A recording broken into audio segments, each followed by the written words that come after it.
دای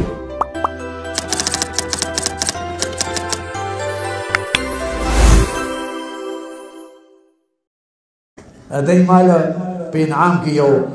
داسې تحفه راکړه چې زه په هغې باندې سوچ کوم چې دا خو ډېره عجیبه تحفه ده په هغې کې لیکلي دي څه لا اله الا انت سبحانك انی كنت من الظالمین رو دا هغه کلمه ده چې یونس علیه السلام په مئی کب په ګېډه کې ووي د څو دریابونو لاندې و داسې لاندې و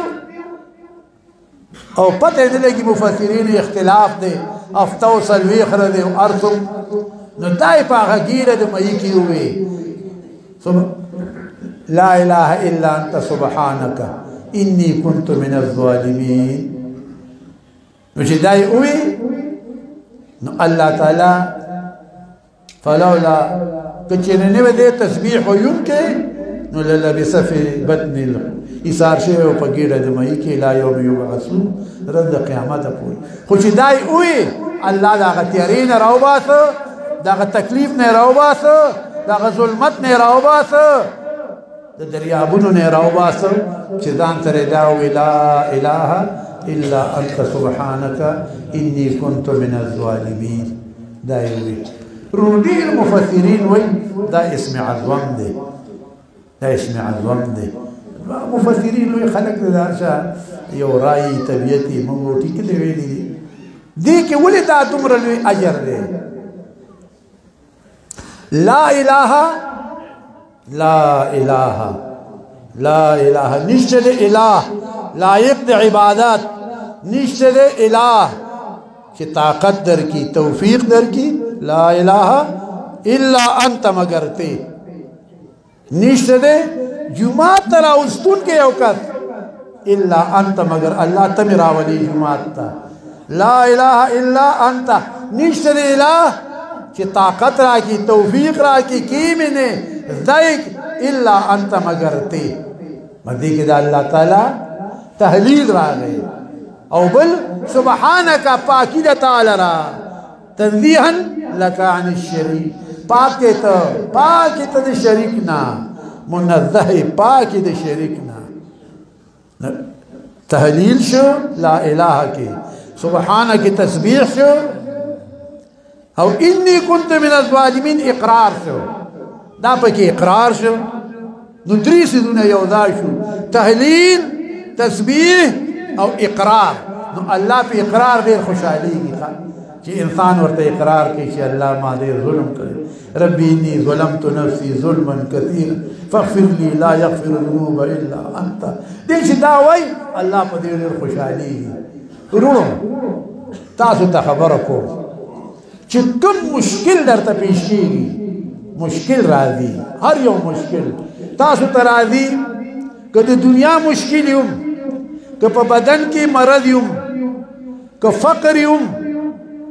که الواد کې نقصان ویم که ستا په بدن کې نقصان ویم دا دعا رسول الله صلی الله علیه وسلم ارشاد کوي څوک چې صلی الله وایي الله به د ده تمام تکلیفونه لرې کړي لا اله الا انت سبحانك انی كنت من الظالمین دا ځان سره وایي کمال دی پکې ما پې ازمیخ کړی دی تاسو ته خبره کوم دا وایي تمام تکلیفونه به دې الله لرکوي مشکلات به دې الله اسانوي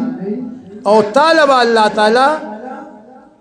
تقصیرات به درته معاف کوي او طاقت به درله درکوي د نیکۍ او د تیرونه به دې راوباسي د تیرونه به دې راوباسي او داسې رڼا به درله درکوي د خپل معرفت د خپل قربت د جنت په قبر کې به دې رڼایي په زړه کې به دې رڼایي په رڼا باندې به جنت ته روانې او دا ځان سره دا دعا وایي لا اله الا انت سبحانك انی كنت من الظالمین دا ځان سره ډېره زیاته وایي حدیث شریف کې راځي چې څوک دا ډېره وایي دبانه کم مرضی الله باغ مرض درکی رسول پاک وای دې کې د اویاو بیمارو علاج دی بل حدیث کې راځي د سلو بیمارو علاج دی او دوی دا یونس علیہ السلام د کپ په ګیډه کې وې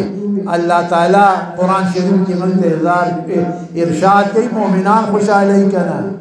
وكذلك ننجي المؤمنين دارنګ نجات ورکو مؤمنان لا پلستود دی دعا ترا سوچ دا دعا لولي الله بدل نجات ورکي